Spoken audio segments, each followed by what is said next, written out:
Hi everybody. Now I know what you're thinking. I'm an old hockey player and I'm supposed to be on the ice, but this doesn't look like the ice, does it? This is a beautiful beach called Solana Beach down in San Diego. And we're coming to you today and I want to take you from the beach into your building. Okay, we want to talk about your culture, your team, your leadership. Let me share a concept.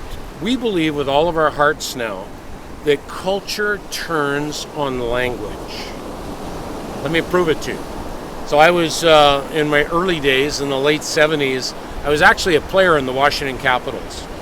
And we had what you would call a startup team, right? If business was sports, we'd call it a startup team. We were a young team getting better, but we weren't quite there yet. So here's what I learned about that dressing room. Teams that lose blame. So when you're struggling and you can't put wins together, you often look to deflect the blame.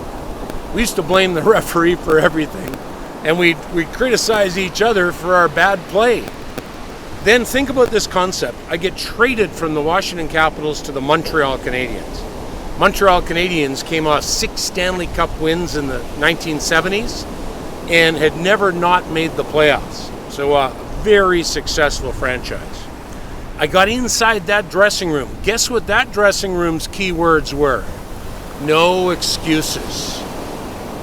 In other words, accept the responsibility and get it done. Wow, what a difference. Here's what I saw in the difference between the Washington Capitals and the Montreal Canadiens dressing room was that the energy that it takes to blame is almost equal to the energy it takes to assume responsibility. Here's why we want to tell you that story. Culture turns on language. We have actually built some IP. It's called the Thinking Tendencies Model.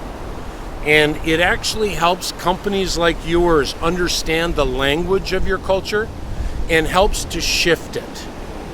And we want to come alongside you and be part of that. Our full day and half day sessions, our multiple day sessions allow you and allow your team to understand the direction of your culture so that you can literally take control of your culture and build the culture that you want that will be highly successful. So teams, culture, want to work with you in that area. But what about individuals? Let me tell you that story. Individuals are exactly the same.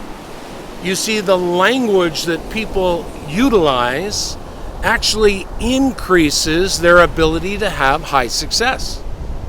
A guy by the name of Abe Pollin, he was the owner of the Washington Capitals when I was there.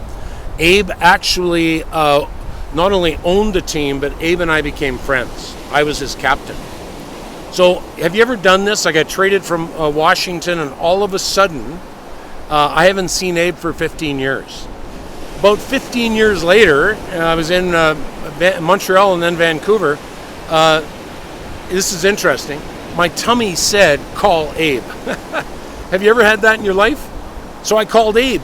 Abe said, Ryan, why did you call today? I said, my tummy said, call Abe. He said, wow. He said, what a interesting opportunity this is. He said, because tonight I'm winning the entrepreneur for Washington, D.C. He's winning an award for being the entrepreneur of the year for D.C. I go, Abe, congratulations. I wonder if that's why my tummy said, call Abe. And I said, Abe, you're going to receive a trophy. That means you're going to give a speech. I said, Abe, what are you going to talk about? He said, Ryan, I'll tell one story and sit down. I said, Abe, I'm salivating. You got to give me the story. Abe said, I'll tell you the story. He said, when I was 16 years old, I had 2 best friends, and all 3 of us had one objective in life. And that was we were going to make the basketball team in high school. He said, we shot baskets, we lifted weights, we ran, we were in great shape. He said, Ryan, everything was on track to make that basketball team for all 3 of us until 2 days before tryouts. He said, Ryan, 2 days before tryouts, he said, I chickened out. 2 days before tryouts, I chickened out. Abe said to me, he said, Ryan, that fall I stood in the stands and I watched my two best friends make a team and win a championship. He said, that fall I stood in the stands and I watched other people do what I should be doing. He said, that fall I stood in the stands and I swore to myself I would never chicken out of life again. If it was up to me, I'd get it done. Abe died a billionaire. Not the money's everything. Here's what I'm most proud of when I think of Abe Pollin. Abe, at a young age, chose successful language. Listen in to the language that Abe used. After a high disappointment, he didn't blame the coach. He didn't criticize his players. He decided to take responsibility and increase the change in his life through the language that he chose that would allow him to have high success. That's what we want to do with your company. We want to help them play their best game.